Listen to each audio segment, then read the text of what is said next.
이번에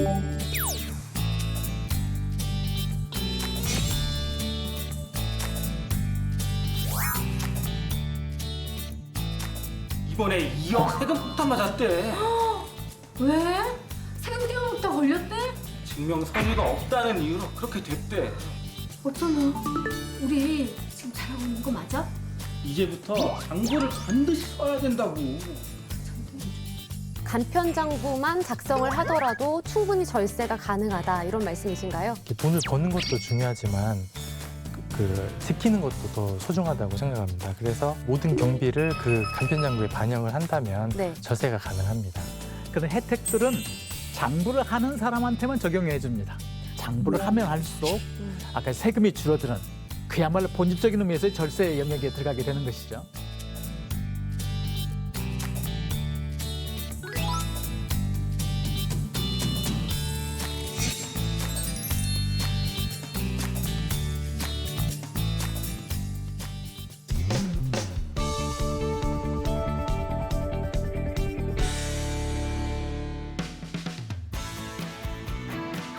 국민의 실생활에 도움이 되는 알짜 정책만을 소개합니다. 정책 플랫폼 코리아TV 생활엔 정책.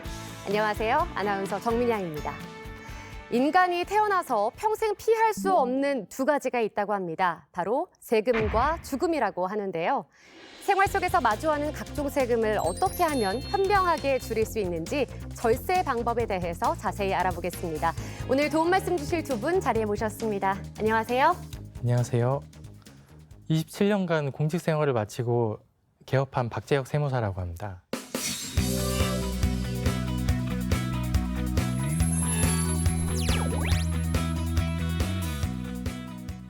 안녕하세요. 네, 안녕하세요. 네, 강남대학교 세무학과 안창남 교수입니다.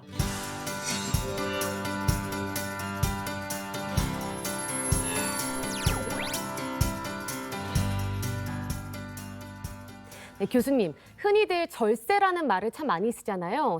절세를 할 수 있는 방법도 세금이 다양한 것처럼 방법도 다양한 것 같은데 교수님께서는 어떤 방법으로 절세를 하고 계시나요? 예, 저는 기본적으로 대학교 교수이기 때문에 딱히 절세할 만한 방법은 사실은 없습니다. 하지만 주식을 할 경우에는 지금 현행 세법에서 과세를 하지 않고 있으니 그래서 가급적 여유 자금이 있으면 주식 쪽으로 부동산보다 주식 쪽으로 가면 세금이 많이 줄어지는 그런 것은 제 머릿속에선 좀 있습니다. 네, 그렇군요. 세무사님께서는 어떻게 절세를 하고 계시나요? 예, 절세하는 게 제 직업이기 때문에 네. 예, 고객님들과 함께 네. 항상 세법 변화를 파악하고 고객님들 사정을 듣고 네. 그 저한테도 적용하면서 네. 그렇게 절세를 하고 있습니다. 네, 그럼 세무사님께서 이 방법을 실행으로 옮겼더니 개인적으로 절세가 참 많이 됐다 하는 거 한 가지 있다면 뭐가 있을까요?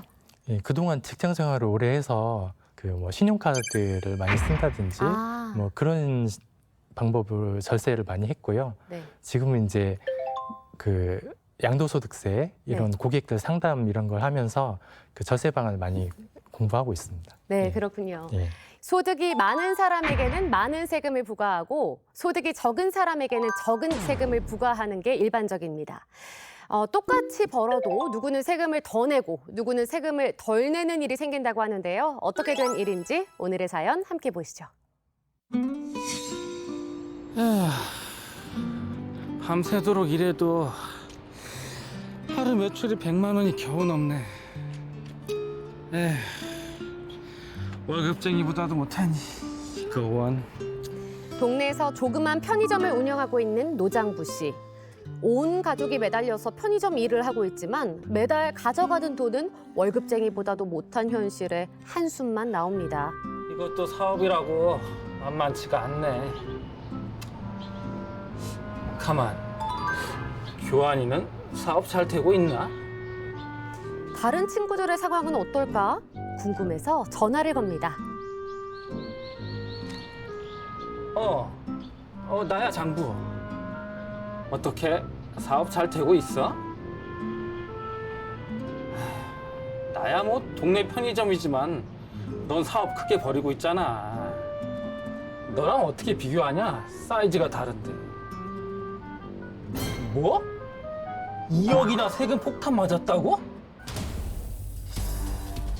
제때 꼬박꼬박 소득세를 신고하고 있는데도 최근 관할 세무서로부터 세금 폭탄을 맞았다는 정교환 씨.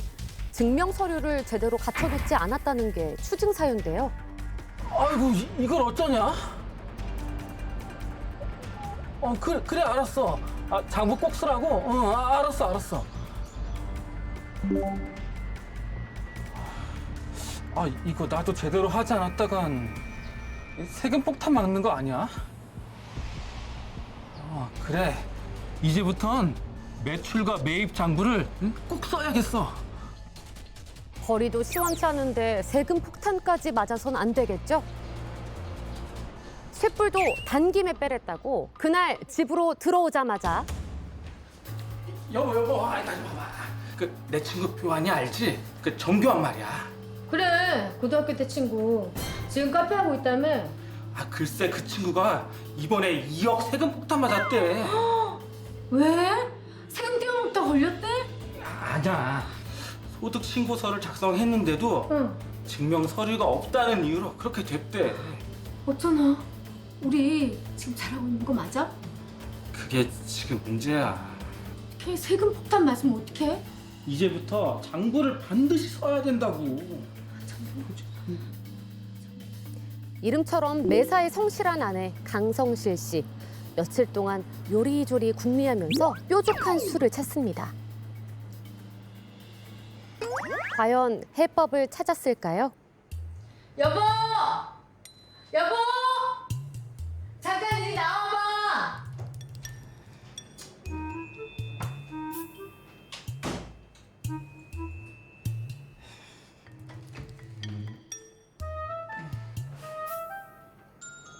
지금 우리 편의점 장사도 안 되고 온 가족이 매달려서 일하는데 장부 정리하자고 직원을 채용하는 것도 그렇고 그리고 세무사를 쓰면 돈도 많이 나오고 답이 없어, 답이. 내 이름이 뭐야? 장부 아니야, 장부.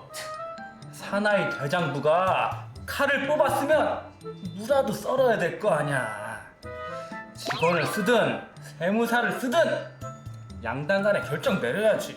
아이고, 답이 없으니까 노장부지, 노장부. 그럼 당신 이름은 강성실이니까 이름에 맞게 성실하게 당신이 직접 장부 다 작성해. 누군 하고 싶지 않아서 못하나? 할 줄 모르니까 못하는 거지. 티격태격 말싸움을 벌이던 순간 누군가에게서 전화가 걸려옵니다. 에휴, 대장부인 내가 참는다.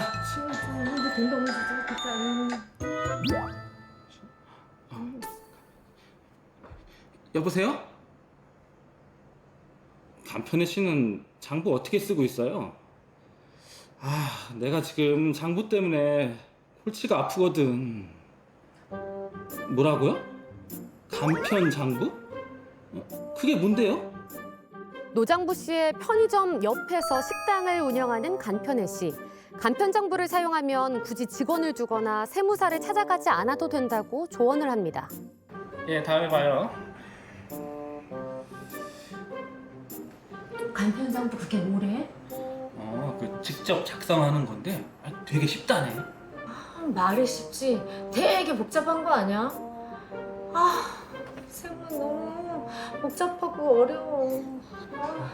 그건 그래. 그리고 간편 장부 일단 쓴다고 쳐. 그 외에도 세금 절약하는 방법이 있을 텐데 도통 모르니 원.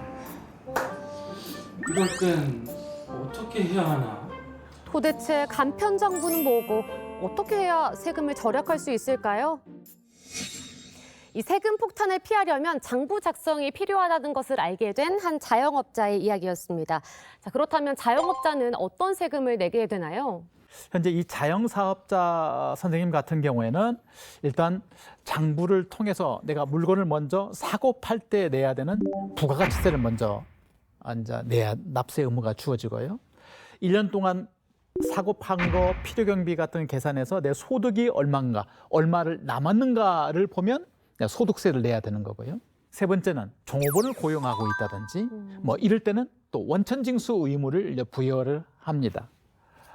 그다음에 재산세 분야로 가서는 내가 사업장과 관련된 건물이 있다든지 이러면 또 재산세를 내야 되고 네. 그게 또 만약 재산세가 고가여서 고가일 경우는 또 종합부동산세까지 내야 되는 이 선생님 같은 경우에는 종합소득세를 내야 되고 그다음에 부가세를 내야 되고 그다음에 재산이 있다면 재산세를 내야 되는 일반적으로 세 가지에 대한 납세 의무가 주어진다고 생각합니다. 네, 정말 많네요. 네, 주인공 이 노장부 씨가 지금까지 장부를 작성하지 않았잖아요. 장부를 왜 작성해야 하는 건가요? 그 소득세를 계산할 때 네. 기본 원칙이 장부를 작성해서 정확한 수입과 지출을 기록해서 세금을 납부하는 게 원칙입니다. 네, 예, 그런데 장부는 이제 복식장부하고 간편장부가 있는데요. 네. 일반인들이 하기가 어렵습니다. 네, 그래서 이제 좀 간편하게 장부를 작성하게끔 만든 게 간편장부입니다. 네. 이거는 이제 문구점에 가시면은 그 간편장부 달라고 하면 사실 수도 있고요. 네. 그다음에 구세청에 그 홈페이지 들어가면은 거기에 간편장부 서식이 있습니다. 그걸 다운받아서 그 프로그램도 공짜로 제공되기 때문에 손쉽게 작성하실 수가 있습니다. 네, 그러면 복식장부가 아닌 간편장부만 작성을 하더라도 충분히 절세가 가능하다 이런 말씀이신가요? 예, 본인의 모든 경비를 그 간편장부에 반영을 한다면 네. 절세가 가능합니다. 네, 그 영상에서 보셨다시피 노장부 씨는 장부를 작성하지 않았잖아요. 이럴 때 어떤 피해가 있을 수 있나요? 예, 장부를 작성하지 않으면은 연 매출이 4,800만 원이 넘어가는 사업자 같은 경우는 네, 그 납부할 세액의 20%를 무기장 가산세로 추가로 납부를 해야 됩니다. 추가로. 예, 예. 네. 예. 그리고 4,800만 원 이하인 경우에는 그 정부에서 정한 경비율이 있습니다. 그래서 정부가 통계로 작성한 그 경비율에 따라서 신고를 하면 됩니다. 네, 그러니까 그 기준이 되는 금액이 4,800만 원이 되는 거군요. 네, 맞습니다. 이거 이상 이하에 따라서 예. 작성을 해야 할지 말아야 할지 예, 예. 어떤 세금을 받을지도 결정이 되는 것 같습니다. 네, 맞습니다. 네, 추가적으로 이 간편장부에 대해서 설명 좀 부탁드릴게요. 네. 간편장부는 가계부 정도라고 생각하시면 되고 구세청 홈페이지 가서 다운받아서 작성을 하면 됩니다. 그리고 대상자는 도소매업 같은 경우가 약 한 3억 원 이하, 음식점을 많이 하는 사람들은 1억 한 5천만 원, 그다음에 부동산 임대업자 같은 경우는 7,500만 원. 거기에 따라서 소득 금액을 산출하겠다. 정부가 이렇게 한 거고 안 하면 어떻게 될 건가? 안 하면 이제는 기장을 장부를 하지 않았다 해서 별도의 가산세를 이렇게 부과하는 시스템을 말합니다. 네. 네, 종합소득세를 내는 분들은요, 어떻게 절세를 해야 할지 많이들 궁금해하실 것 같아요. 어떤 방법이 있을까요? 예, 그 정부 정책에 따라 세법에서는 다양한 세제 혜택을 주고 있습니다. 그 크게 소득공제와 세액공제로 나눌 수가 있습니다. 소득공제는 과세된 소득에서 빼주는 제도입니다. 그래서 과세가 안 되게 하는 제도고, 세액공제는 납부할 세금에서 직접적으로 차감해서 세금을 적게 내게 하는 그런 제도입니다. 그래서 예를 들어 소득공제 중에서 대표적인 것이 부양가족공제입니다. 부양가족은 1인당 150만 원씩 공제를 하는데요. 예를 들어서 맞벌이 부부라면은 그 한 명이 소득이 많고 그다음에 한 명이 소득이 적다면은 소득이 많은 쪽으로 부양가족을 이렇게 몰아주어서 그 과세 소득을 줄여서 세율을 낮추면은 절세가 됩니다. 그 밖에도 이제 노란우산 공제가 있습니다. 이건 이제 자영업자들만 가입할 수 있는데, 이건 연간 그 노란우산 공제 납입액의 500만 원까지 소득공제 혜택이 있습니다. 그래서 이런 정부 정책에 따른 세금 혜택을 잘 확인하셔서 활용하시면 좋겠습니다. 네. 방법은 두 가지가 있죠. 장부를 아까 우리 나왔던 선생님은 장부를 하면 장부에 따라서 소득 금액을 산출을 합니다. 1번 장부를 하지 아니하면 그때는 정부가 정한 율에 따라서 소득 금액을 강제적으로 산출을 합니다. 2번 그러면 납세자가 볼 때 일반적으로 경험칙상 1번이 2번보다는 적습니다. 그래서 네. 장부를 하는 게 맞습니다. 두 번째, 장부를 하되 유의할 점은 네. 항상 증빙을 이제 갖춰야 된다는 것이죠. 증빙 서류가 필요하다는 증빙을 말씀이시죠? 갖추면 네. 훨씬 납세자한테 유리합니다. 세 번째는 그렇게 했을 경우에 정부가 증빙에 대응되는 비용만 인정해 주는 것이 아니고 장부를 했다라고 해서 뭐 기장 세액공제도 해주는 것이고 또 여러 가지 각종 세법에서 규정하고 있는 공제 제도가 많이 있습니다. 의료비 공제라든지 뭐 기부금 공제라든지 뭐 이런 각종 조세특례 제한법에 있는 그런 혜택들은 장부를 하는 사람한테만 적용해 줍니다. 아, 그렇군요. 네, 그러니까 장부를 하지 않으면 그런 혜택을 받지 못하니까 우리가 아까 간편장부 이상에 해당되는 사람들은 장부를 하면 할수록 아까 세금이 줄어드는 그야말로 본질적인 의미에서의 절세 영역에 들어가게 되는 것이죠. 네. 그런 점에서 적극적으로 본인이 기장을 하든지 아니면 옆에 세무사나 회계사나 이 도움을 받아가지고 하는 방법이 가장 세금을 적게 내는 지름길이라 생각합니다.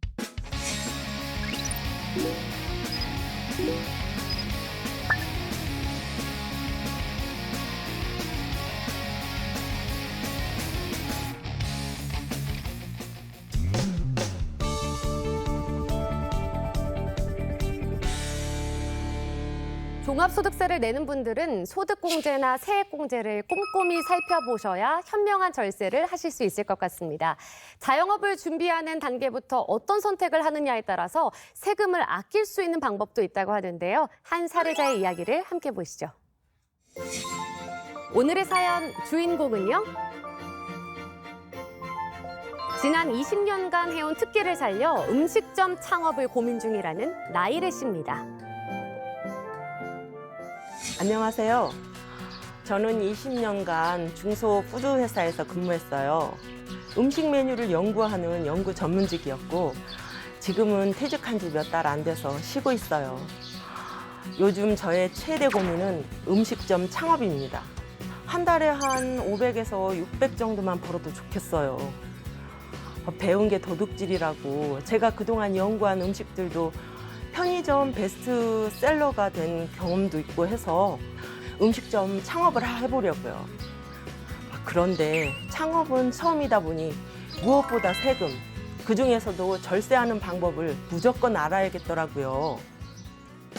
절세하는 방법을 알기 위해 마포의 한 세무사를 찾아갔습니다. 안녕하세요. 안녕하세요. 반갑습니다. 창업 비용으로 1억 정도 예상하고 있거든요. 그럼 일반 과세자와 간이 과세자 중에 어느 게 세금이 덜 나오나요? 우선 창업 비용이 1억 정도라고 할 때 일반 과세자는 부가가치세 환급을 받을 수 있는 과세자이기 때문에 초기 비용이 예상 매출액보다 많다고 생각이 되시면 일반 과세자로 신청을 하셔서 부가세 환급을 받을 수 있는 게 좋을 것 같고요. 그렇지 않고 연간 예상 매출액이 초기 비용보다 많다고 예상이 되실 경우에는 부가가치세 절세를 위해서 간이과세자로 신청을 하시는 게 좋은 방안인 것 같습니다. 남편하고 공동사업자로 할지 직원으로 채용해야 될지 이것도 고민이 되거든요. 세금 면에서 어떤 게 더 유리한가요? 우선 사업장 기준으로 전체 소득 금액이 한 명에게 귀속이 되는 것보다 공동사업을 통해서 각자의 지분율대로 각각 귀속이 되면은 소득 금액도 줄어들고 그에 따라서 국민연금과 건강보험도 줄어들기 때문에 1인 사업장일 때보다는 좋은 방안일 수 있습니다. 남편분을 직원으로 등재를 한다고 하면 직원분의 급여에 따라서 그 급여를 필요경비로 처리할 수 있기 때문에 소득 금액을 줄일 수 있는 효과는 물론 있습니다. 그리고 남편분에 대한 4대 보험 납부 금액까지 모두 필요경비로 처리할 수 있기 때문에 그것도 좋은 방안인 것 같습니다.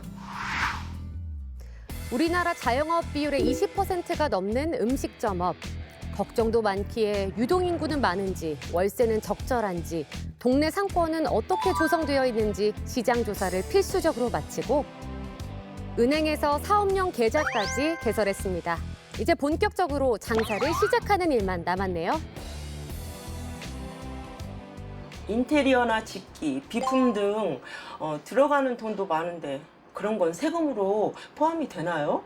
전체 금액이 한 번에 비용 처리가 된다고 볼 수는 없지만 인테리어나 비품 등등 각 고정자산 항목에 따라서 정해진 내역 연수에 따라 일정하게 비용 처리가 됨으로써 종합소득 금액을 줄일 수 있는 효과는 있습니다. 직원이나 알바도 채용해야 하는데 그럼 인건비가 나가잖아요. 4대 보험도 가입해야 하고 급여 신고도 해야 하는데 이건 나중에 한꺼번에 몰아서 신고하면 안 될까요? 물론 한 번에 하면은 당연히 불이익이 있고요. 4대 보험 같은 경우는 기간이 지나고 나서 4대 보험 신고를 할 경우에 일정 과태료가 부과가 되고, 인건비 신고 같은 경우에도 해당 월의 다음 달 10일까지 신고를 해야 하는데 그 기간이 지나면은 가산세가 붙습니다. 마지막으로 비용 처리, 경비 처리가 중요하다는데 비용 처리, 경비 처리를 잘하면 절세가 된다 그러더라고요. 일단 사업자의 경우에는 매출 금액을 잘 파악하는 것도 중요하지만 세금을 줄이기 위해서는 본인이 구입을 하는, 즉 매입 금액도 잘 파악을 하는 것이 중요합니다. 매입 금액의 대부분은 이제 음식점이라고 가정을 할 경우에 이제 식재료를 산다든지 아니면 인테리어, 주방기구, 비품 등등, 그리고 제일 비중이 많이 차지하는 인건비가 될 수 있겠는데요. 인건비 같은 경우는 이제 일용직이든 아니면 4대 보험이든 이런 것을 누락하지 않고 잘 신고를 하는 게 필요경비를 채울 수 있고, 그에 따라서 종합소득세를 줄일 수 있는 방안이 될 것 같습니다.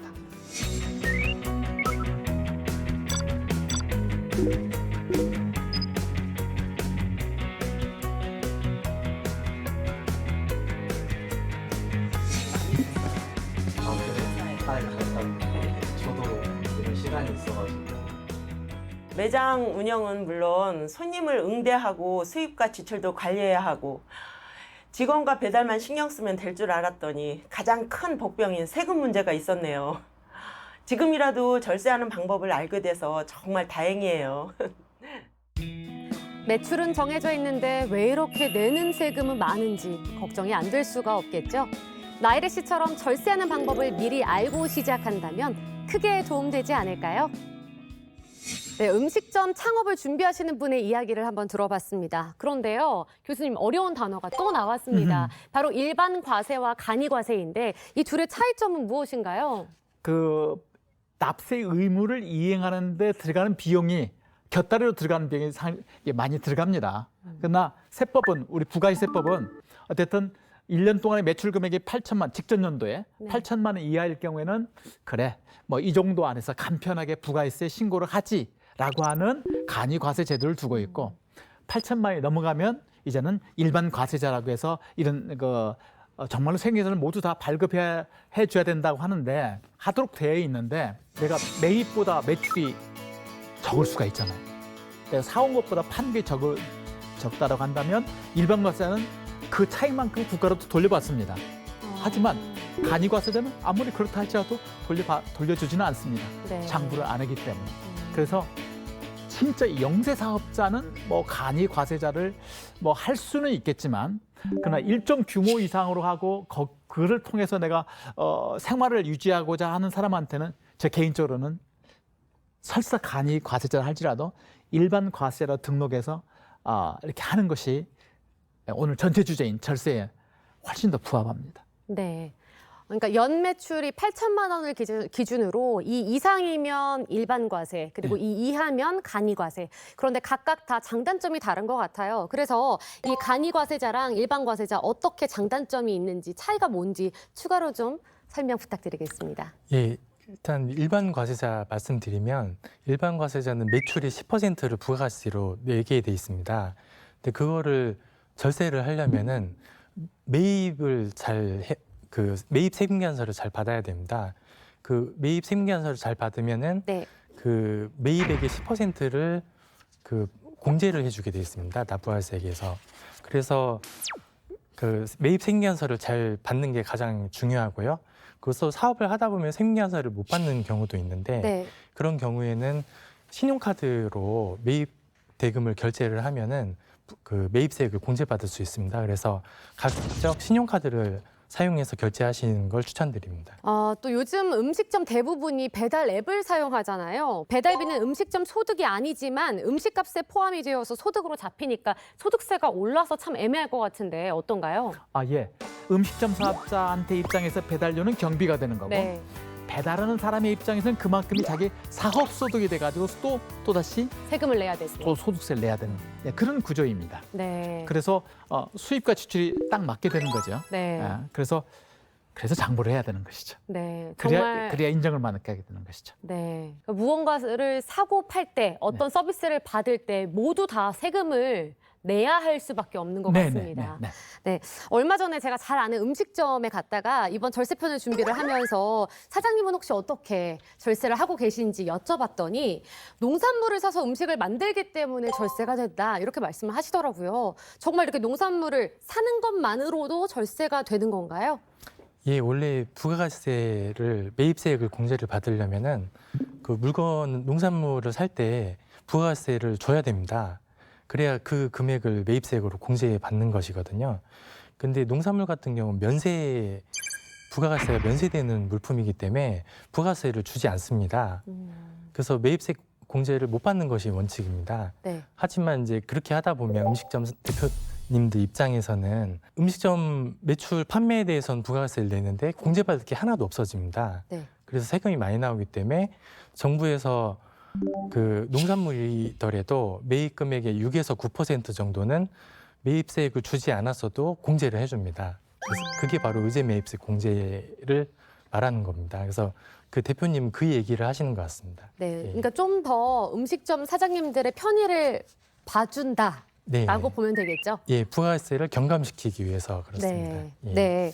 교수님께서 혹시 덧붙이고 싶은 사항이 있으실까요? 네. 네. 내가 사업을 하고 난 뒤에 그 뒤에 세무서를 가서 사업자 등록을 하기보다는 미리 사업자 등록을 하고 그다음에 사업을 이렇게 가게를 오픈하면 아까 말씀하신 대로 인테리어도 해야 되고 책상도 사와야 되고 이렇게 다 해야 되지 않겠습니까? 거기에 관련된 부가세 매입세 공제를 자칫 사업자 등록을 늦게 했을 경우에는 받지 못하는 경우가 생깁니다. 사업 때문에 정신없겠지만 사업자 등록을 좀 미리 좀 네. 하는 거 그걸 좀 권해드리겠습니다. 네, 사업자 등록만 미리 하더라도 받을 수 있는 그런 세금 혜택을 절세를 또 많이 받을 수 있으니까 받을 수 있다는 거죠. 잊지 말고 꼭 받으셨으면 좋겠습니다.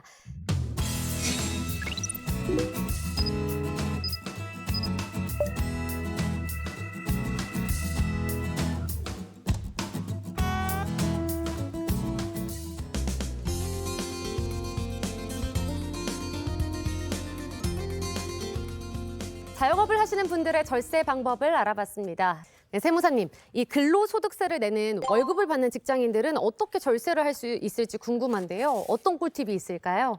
예, 그 직장인들은 흔히들 유리지갑이라고 합니다. 즉 소득이 다 노출이 돼 있습니다. 그래서 절세에서 중요한 거는 어떻게 내 소득을 잘 쓰는가가 중요합니다. 그래서 몇 가지 꿀팁을 소개를 해드리면 네. 맞벌이 부부 같은 경우는 그 소득이 높은 쪽으로 부양가족 공제를 받아서 그 높은 세율을 적용받지 않도록 하는 방법. 네.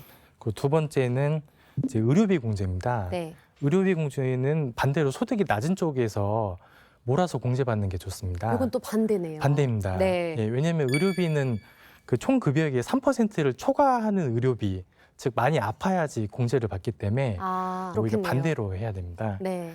세 번째는 연금저축이라든지 네. 퇴직연금계좌 이런 상품을 가입해서 그 세액공제를 받는 것입니다. 네. 마지막으로 네 번째는 중소기업에 그 다니는 청년들 같은 경우는 연간 200만 원을 한도로 그 소득세를 감면을 해줍니다. 그래서 그런 청년분들은 감면을 받을 수 있도록 조치하시는 게 좋겠습니다. 네. 다양한 상품이 있는 만큼 비교 분석을 해보시고 결정하시는 것을 추천드리겠습니다. 자, 요즘은 직장인 중에서도 투잡러 또는 N잡러라고 해서 직장 외에 또 다른 일, 알바나 이런 걸 하시는 분들이 참 많은데요. 이런 경우에는 소득세 신고를 어떻게 하면 좋을까요?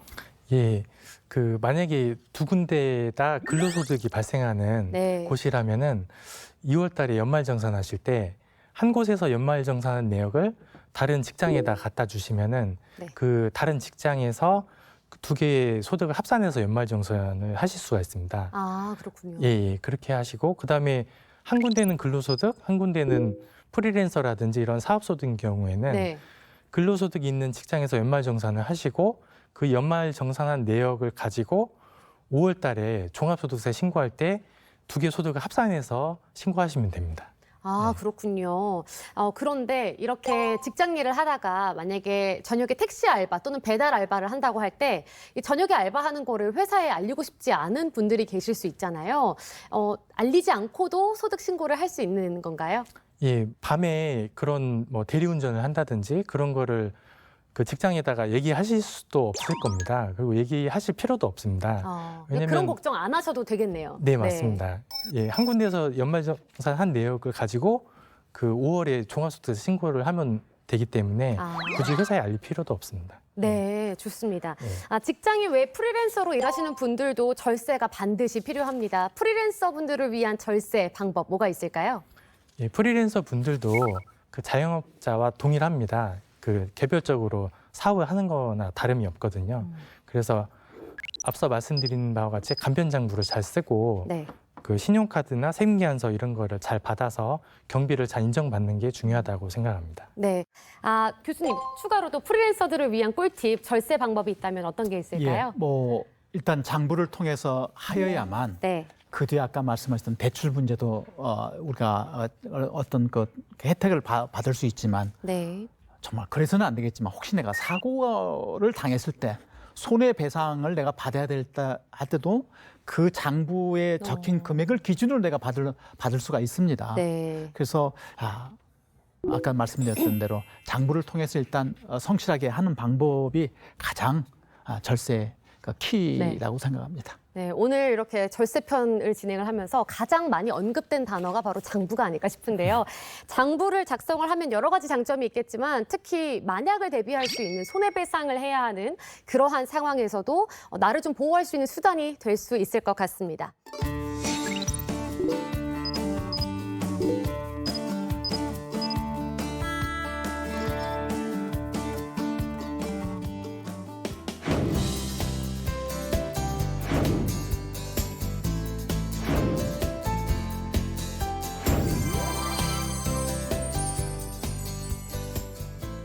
시청자분들의 궁금증을 풀어드리는 시간입니다. 절세와 관련해서 궁금한 질문이나 사연을 보내주셨는데요. 먼저 첫 번째 질문입니다. 저는 일반 과세자로 매출이 월 800만 원에 자동차 렌트로 월납 52만 원을 내고 있습니다. 이런 경우에 비용 처리를 얼마나 할 수 있는지 궁금하고요. 부가세나 종소세 비용 처리는 얼마가 되는지 궁금합니다. 라고 질문을 올려주셨네요. 네. 월 매출이 800만 원이시면 연간으로 따지면 9,600만 원입니다. 만약에 업종이 제조업이나 음식 숙박업을 하신다면은 이게 1억 5천만 원 미만이니까 간편장부 대상자입니다. 근데 만약에 부동산 임대업이나 서비스업을 하신다면은 7,500만 원이 넘어가면서 복식부기 의무자가 되십니다. 차량 렌트비 같은 경우 매월 52만 원을 지출하신다면은 1년에는 624만 원이 됩니다. 그래서 만약에 그 질문하신 분께서 간편장부 대상자시라면은 네. 624만 원 전액을 경비 처리를 하실 수가 있습니다. 근데 만일 복식부기 의무자시라면은 그 유류비 등을 포함해서 1년에 1,500만 원까지는 경비를 인정받을 수 있습니다. 그래서 624만 원은 1,500만 원보다 아래니까 전액 경비로 인정받으실 수 있습니다. 참 답변 들으시면서 기분 좋아하실 것 같아요. 네. 네, 다음 질문입니다. 저는 프리랜서로 일을 하고 있는데요. 1년에 평균 2천만 원에서 2,800만 원 사이의 소득이 있습니다. 이렇게 소득이 얼마 안 되는데 굳이 신고를 해야 하나요? 라고 질문 주셨는데 이런 질문, 고민 많이들 하실 것 같아요. 네, 그래도 하셔야 됩니다. 왜냐하면 세금 목적이 아니고 정부가 근로소득 장려세제라고 해서 소득이 적은 사람한테는 어쨌든 가족 수에 비례해서 뭐 300만 원, 400만 원 이내에서는 정부가 지원을 해주는 금액이 있습니다. 그 대상자가 될 수 있습니다. 그러니까 그렇군요. 혜택을 받을 수 있기 위해서는 신고를 해야 네, 됩니다. 정부의 지원을 받기 위해서는 신고를 하시라고 조언을 주셨습니다. 다음 질문 보겠습니다. 작은 가게를 운영 중인 자영업자입니다. 월 현금 매출이 1,700만 원에서 2천만 원 정도 되는데 부가세가 850만 원이 나왔습니다. 제가 생각하기에 부가세가 많이 나온 것 같은데요. 혹시 저 같은 경우는 어떻게 절세를 해야 할까요? 라고 궁금한 점을 올려주셨습니다. 어떤가요? 예, 월 매출이 1,700만 원에서 2천만 원이시라면 연간 매출이 2억에서 2억 4천만 원 정도 되십니다. 이 경우에는 이제 도소매업이라면 상관이 없는데 그 도소매업이 아닌 다른 업종이시라면은 복식부기 의무자십니다. 그래서 일반 과세자로 부가세 10% 세율을 적용을 받습니다. 그리고 또 복식부기는 전문가가 아니면 작성하기가 어렵습니다. 아, 그렇군요. 예, 그래서 가능하면 세무사한테 맡기시는 게 좋겠습니다. 네, 예. 또 절세를 잘하면 또 다른 투자가 될 수 있는 것 같거든요. 네, 오늘 두 분 말씀 잘 들어봤습니다. 세금을 적게 내는 비법은 법이 정한 테두리 안에서 꼼꼼하게 공제 항목을 검토하고 지출 증빙을 챙기는 습관이 바로 절세 시작이 아닐까 합니다. 끝으로 생활인 정책을 시청하고 계신 분들께 당부하고 싶은 말씀이 있다면 한 말씀 부탁드리겠습니다. 그 무엇보다 항상 절세에 관심을 갖고 계시는 게 가장 중요하다고 생각합니다. 이렇게 돈을 버는 것도 중요하지만 그 지키는 것도 더 소중하다고 생각합니다. 그래서 그 한국 세무사의 슬로건을 소개시켜드리면 세무사와 함께하는 것이 생활의 지혜입니다. 네, 좋습니다. 네, 오늘 어떠셨나요?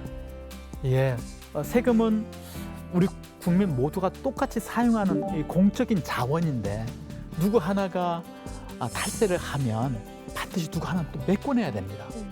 법이 정해진 테두리 안에서는 성실하게 내는 것, 그것이 소득세도 줄일 수 있고 부가가치세도 줄일 수 있고 또 뒤에 뭐 재산세, 상속세도 줄일 수 있는 가장 첩경이라고 생각합니다. 두 분 오늘 귀한 시간 내주셔서 감사합니다. 다음 주에도 국민 여러분께 더 많은 도움이 되는 정책 플랫폼 코리아TV 생활앤 정책으로 찾아뵙겠습니다. 시청해주신 여러분 고맙습니다.